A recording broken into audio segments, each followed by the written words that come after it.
And then there were 10, at least this time around. The third Democratic debate kicks off in just about an hour in Houston, Texas. And for the first time this primary season, all the eligible candidates will fit on one stage on just one night, meaning it's the first time frontrunners can go toe-to-toe in person. And if you go by the polls today, again, today, it's a three-person race at the top, with everyone else looking up. So is there room for a fourth? Will the Biden-Warren dust-up materialize?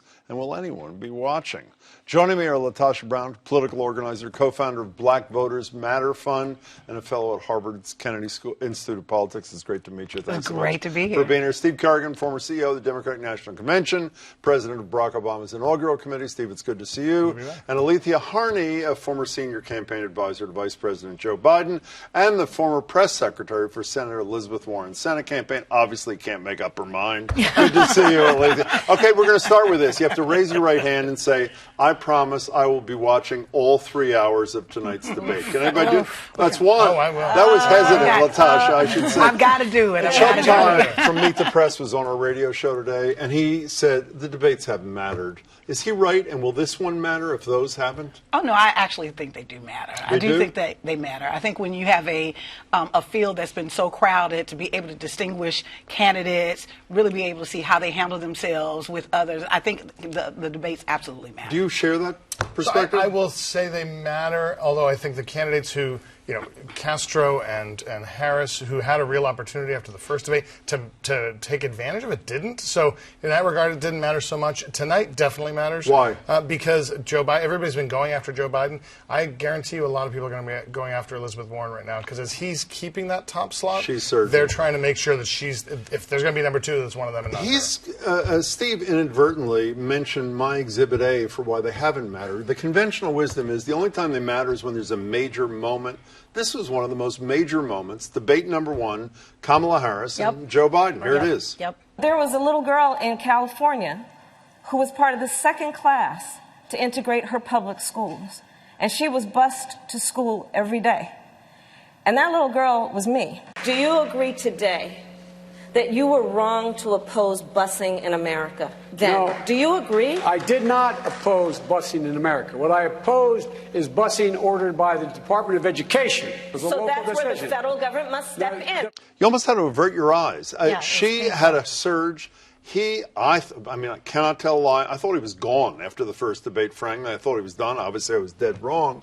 So if that doesn't make a difference, why are they right and anything else will make a difference? Right. I'm not sure it will, quite frankly. And I don't think anyone's really going to be watching. I think back in the day they'd say maybe after Labor Day people will pay attention more. But I think aside from us, a lot of people just at the end of the day want to say, I want to see Trump out of the White House, and so I'm going to support whoever. Exactly. I would say pundits and the media are going to be watching, and that's where a lot of people are going to get their. That's true. They're going to see tomorrow, well, Elizabeth did well, or Biden did well, and those little clips are what we're going to see. But when that happened with Senator Harris, because people said hands down, that was her moment. It's over for Biden. It was actually not only her moment. It was one of the most dramatic debate moments I can remember.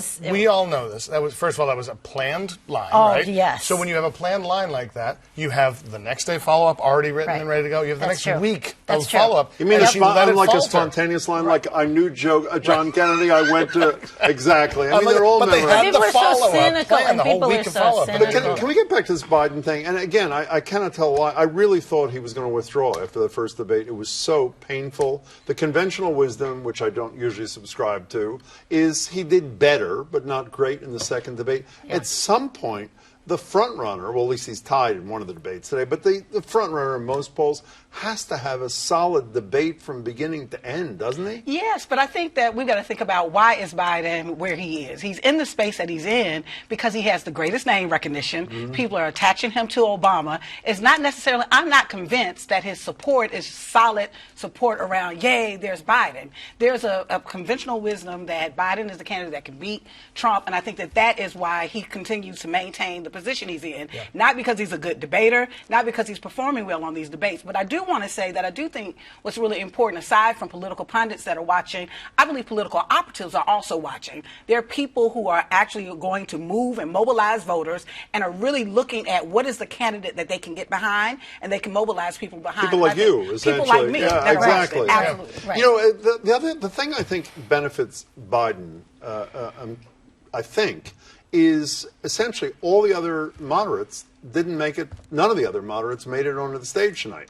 And so essentially, maybe this is a bit of an exaggeration, but not much, it's 9 progressives to varying degrees, right, and 1 moderate who happens to be standing in the center of the stage. It seems to me that almost always benefits the outlier, and he is the outlier in that regard tonight. No? And I'd agree with that, but I think it's, for you to say people are only supporting him because he's going to beat Trump, well, there's more to that. Why is he going to beat Trump?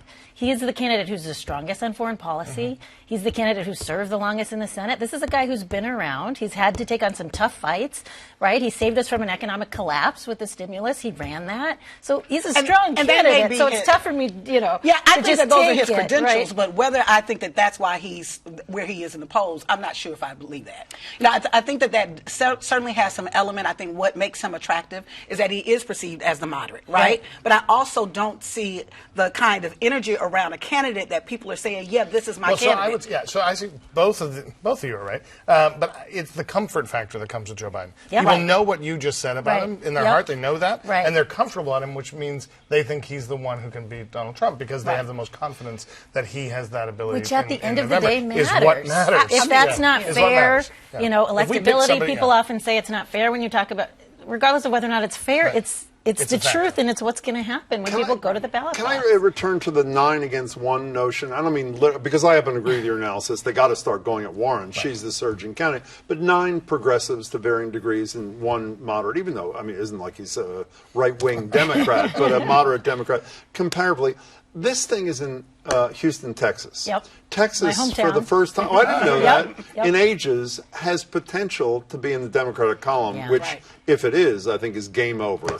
Yeah. You were in Alabama. I'm assuming Doug Jones's, and you were involved in the campaign, Doug Jones's supporters, I'm guessing, are not saying, hey, let's raise a couple $100 billion from this one and a couple $100 billion more to expand government. So at some point in this, do the Texans and the Alabamans, is that the proper term for Alabamians, thank you very much. Do they have to be spoken to, or is this a fight for the progressive wing of the Democratic Party, at least at this stage? No, I do think that they have to be spoken to. I think that's part of what has happened. What has happened is that middle America, have seen themselves not in this particular election. And so I think it's really important that we've got the candidate that can speak to the breadth of the voting base. That's the candidate. But oftentimes we get concerned.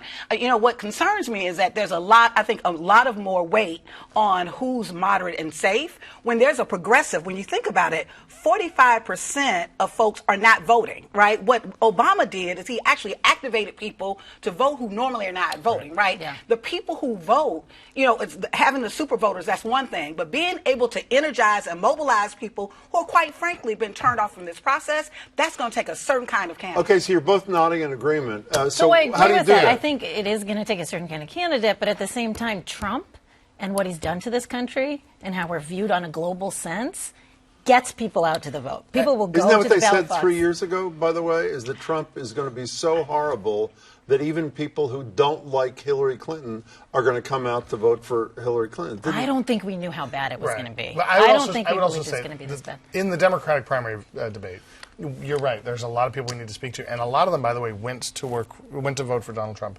The lunch pail Democrats, the working class Democrats in some populists who decided between Bernie Sanders and I think right now, if you're looking at 1 moderate and 9 progressives on that stage, they're most drawn to Joe Biden and his sort of blue-collar Pennsylvania Scranton roots. Well, who's also drawn to Joe Biden are black voters. And black voters do matter, particularly in the obviously to Democrats in presidential elections, the most reliable voters. Why are black voters, at least today, and I have to be careful, the poll today, it is still early, but not that early, supporting the 2 old white guys? What is that about? I think part of it, is what has been talked about so far. I think there's the element, he has name recognition. He was attached to to Barack Obama. How about Bernie Sanders, right. though? You know, He's behind him, but he he's is. grabbing the second I don't biggest share. understand the Bernie thing. Do you really understand? I do don't. understand the Bernie thing because I do think that Bernie has a really strong stance and been speaking around issues around criminal justice and race That's and true. issues that That's impact true. our community. Right. And economic equality. all that. That's a major issue for Well, you're black not. folks. So why is Elizabeth Warren not cracking into that margin? She's nowhere with the African American vote, at least today. Right. I can't speak to that. I will. I'm not so clear Yeah. now. I am in, like matter of fact, Senator Warren. Yeah, As most of the someone, conversation- I've been to black churches with both Biden and Warren, and there's something Yes. about them that's very soulful. They both feel at home there. I'm just They both talking about lead into numbers. it. I'm not talking. Yeah. I mean, I So it's don't interesting question to your me that she's anecdotal, not- but at least polling 'cause numbers my show. experience when I talk, to people, is that black voters do like. But Elizabeth how do Warren. how do you in a debate appeal to a progressive wing of a party and show concern for Doug Jones voters and Texas? How do you march down that fine line? Is that doable, or do you have to pick a side in a debate and stay there? So in the debate, I don't know.